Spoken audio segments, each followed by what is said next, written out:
Hello, my name is Henley Doherty, and I will be presenting my curriculum research project, which I conducted through my Master's in Education program through the University of San Diego.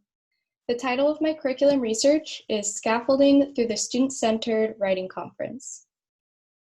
So before I dive into my research, I'll explain the context of my project and the starting place of what exactly led me to my specific research focus. So the focus classroom upon which this curriculum research was based is a 10th grade English language arts class with a world literature focus.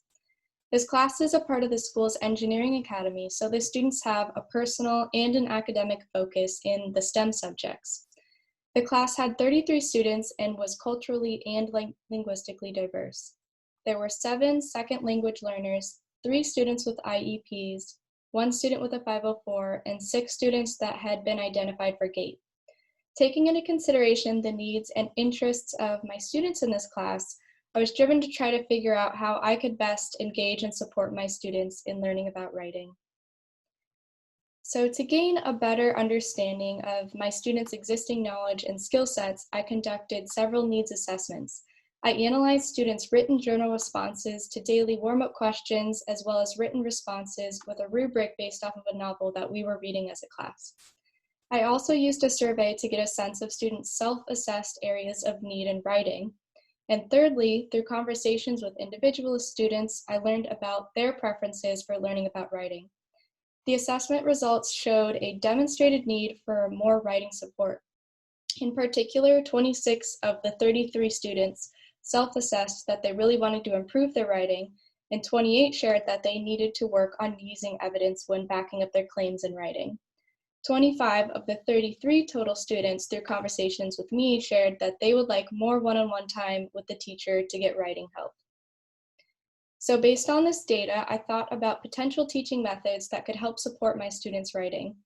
I was led to the writing conference model because I had participated in it many times as an undergraduate in college, but I hadn't really seen it used in K through 12.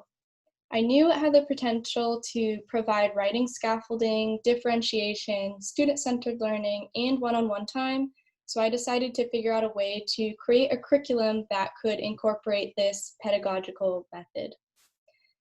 I was then led to the formation of my research question.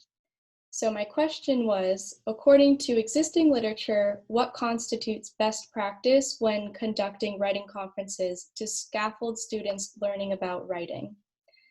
So from there, I set out to explore the research related to writing conferences to support the development of my curriculum that would provide scaffolding opportunities for students while engaging them in the writing process and also using a student-centered approach. Through my literature review, I wanted to focus on addressing the following sub-questions. I wanted to know how the history has shaped the use of writing conferences, particularly at the secondary level, what specific methods may be best for holding writing conferences with my students, and how I can allow my students to maintain a sense of ownership in their writing. So through the literature review, a few of the most influential studies included work from Neil Lerner, who explained how the writing conference has been shaped today into a very college-focused practice, primarily due to the large class sizes and the time constraints in the modern secondary classroom.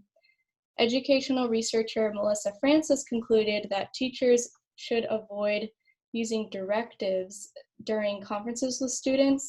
So for example, avoiding using direct critiques of students' work, giving direct positive or negative feedback, and instead shaping the conference into more of a space where the teacher prompts the students with questions that then encourage them to reflect on their own writing and avoid just having a one-sided conversation. Francis also found that having students make edits to their own writing rather than the teacher just taking over editing increased students' self-perceived ownership and pride in their own work. Also, a study done by Connie Russell in her primary classroom concluded that transitioning students to participate in writing conferences with one another also increased students' ownership and engagement in their work. So as an overview of the actual curriculum package, I focused the unit on having students learn to write an argumentative essay as they could work on using evidence to support their claims, which was a particular need I found when conducting the needs assessment.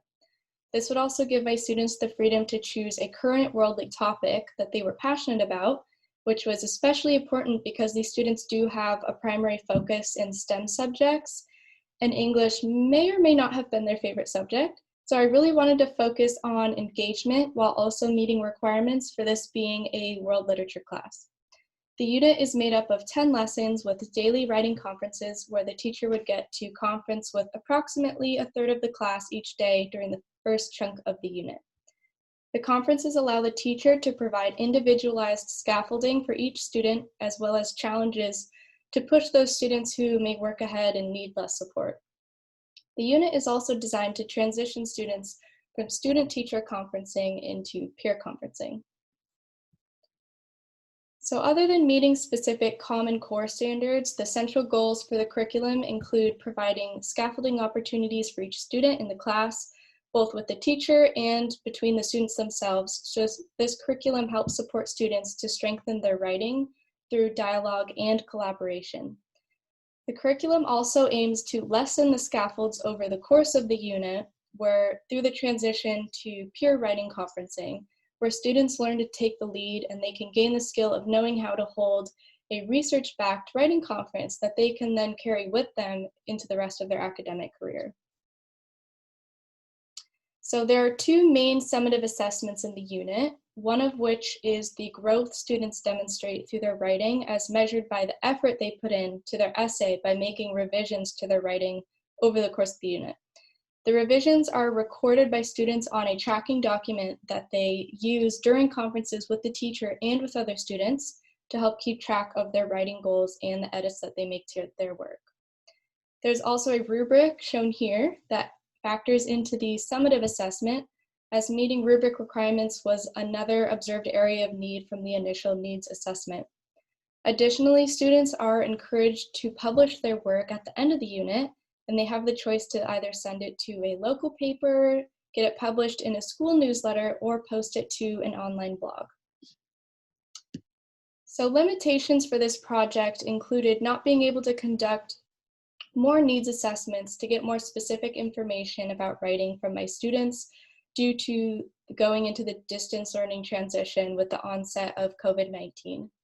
Another limitation was not being able to fully implement one or more lessons from the unit with students. So while teaching through remote learning, I implemented a modified version of one of these lessons where I conducted virtual writing conferences, and the feedback I received from the students was very positive. Students shared that they liked the process of reflecting on their writing based off the questions that I would prompt them, and they really liked the back and forth dialogue that the conference provided, versus me just directly suggesting edits for them to make with their work. Although it is possible that my role as a student teacher versus their primary teacher, it could have affected the students' feedback. For example, it's possible they could have just said that to make me feel good. I think that the true strengths and weaknesses of this curriculum would be tested best by actually implementing it in a variety of different classroom and school settings. In conclusion to my research journey, I learned that with writing conferences in a secondary classroom, it's best for teachers to avoid making direct critiques and revisions of student work, and that the dialogue needs to remain student-centered, where the student has the freedom to lead the conversation and maintain ownership of their work. Through the transition into peer conferencing by the end of the unit, the scaffolds can be gradually removed and time constraints can theoretically become a non-issue, as students will be able to conference with each other while the teacher just goes around the classroom and supports. A suggestion for future research would be that there definitely needs to be more research on writing conferencing as a pedagogical tool in the secondary classroom. Oddly enough, most research I found on using writing conferences in K-12 education took place in the primary classroom. Upon reflection, through this project, I've really come to realize just how much value that I place as an educator and just as a person on communication skills, both from my own experiences through schooling as well as through my professional experiences. And that has influenced my research project, as I knew how important these skills are going to be for my students now and in the future. So I wanted to come up with a way to support their writing skills that included dialogue. I've learned to focus more as well on holistic assessments, taking in multiple factors in assessing students, including the effort that they put into their work, rather than just giving them a score without taking that into account. And lastly, through this project, I feel that I've also come to further appreciate the importance of encouraging students to use their voice, share their voice, whether verbally or in writing, and to have opportunities in the classroom to lead a discussion with others. So this concludes my curriculum research presentation. Thank you very much for listening. And if you'd like to get in contact, my information is below.